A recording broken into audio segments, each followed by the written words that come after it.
Hello there, thanks for joining us for Devotionables, brief devotions for busy people. My name is Gabriel. Today we are in Genesis chapter 6. The beat goes on. We're reading through the Bible together using the F260 Bible reading plan. So hop in, join us. It's going to be a great year, and Devotionables will follow that plan. We've already seen that God is the creator of all things. He's the ruler over all.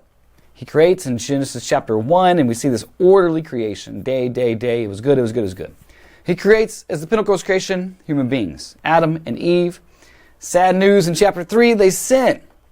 And unfortunately, that sin was not confined to the garden. It was not kept only in the hearts of Adam and Eve, but it permeates all mankind. We inherit their guilt. We are sinners by birth and by choice. And we see that things have gone greatly off the rails. In Genesis chapter 4, Cain rises up to kill his brother Abel, right? And this sin is just going everywhere.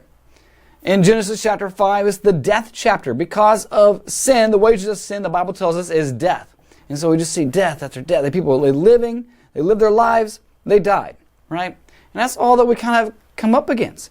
And then things continue to get worse. They don't get better, they get worse by the time we get to Genesis chapter 6. And it gets so bad that God is going to do something about it. Again, so we're introduced today to this man named Noah.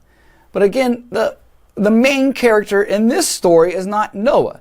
Just as any of the stories we're going to read, always either behind the scenes or very actively in the scenes, God is the main character. So there's some things we learn about Noah that we should emulate, but we realize that God is the hero, that God is the one this story is about. We're learning about God. This is God's story. This is what happens, and this is what we read in Genesis 6, beginning with verse 9. These are the generations of Noah. Noah was a righteous man, blameless in his generation. Now that maybe underline that. That's an interesting thought. Noah walked with God. You know, the Bible, that's what the Bible is about. It's about God. And it's about how you and I, we can live in His creation, how we can love God and walk in His ways.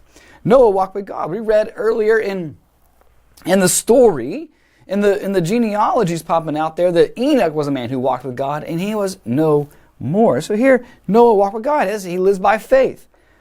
His faith, this is what we're going to see how he lives by faith here. And Noah had 3 sons, Shem, Ham, and Japheth. Now the earth was corrupt in God's sight.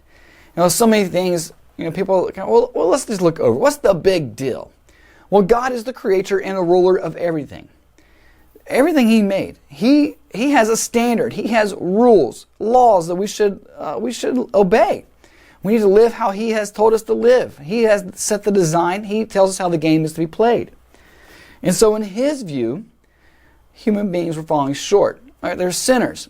They weren't seeking after Him. And they had become corrupt. For all flesh had corrupted their way on the earth. And God said to Noah, I have determined to make an end of all flesh, for the earth is filled with violence through them. Behold, I will destroy them with the earth. So you've ruined this creation. I'm going to use this creation to judge you. Excuse me.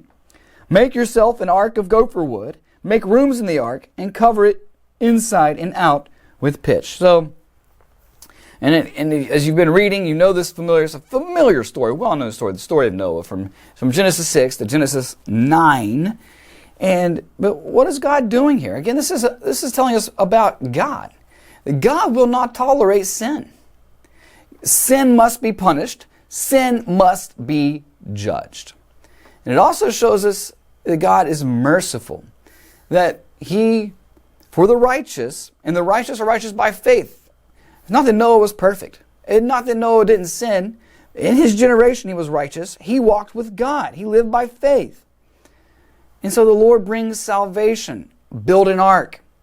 Noah built this ark. And even though it seemed crazy, it seemed like, what is this guy doing?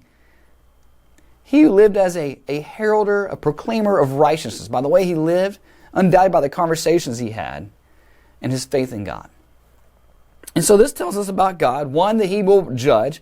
2, that He brings about, through judgment, He also brings salvation.